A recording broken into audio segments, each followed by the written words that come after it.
গল্পটা হচ্ছে রুবিকে নিয়ে, যে কিনা জাহের ছেলে।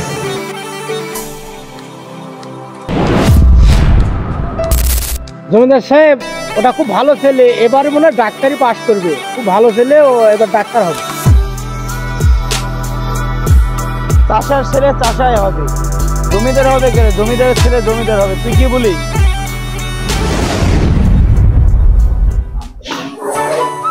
কি অবস্থা রবিউল?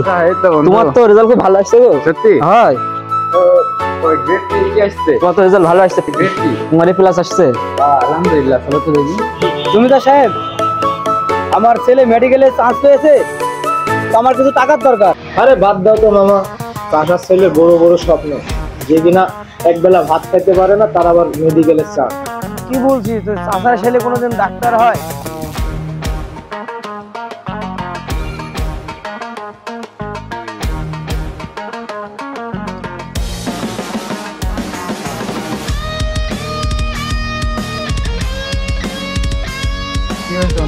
লিভারের সমস্যা হয়েছে আর ফুসফুসের সমস্যা হয়েছে। ওটা আগে পরীক্ষা করতে দেখতে হবে যে ওটা ঠিক আছে কিনা। তো আগে পরীক্ষাগুলো করে নিয়ে তারপরে দেওয়া যাবে। আর জমিদার সাহেব আপনি?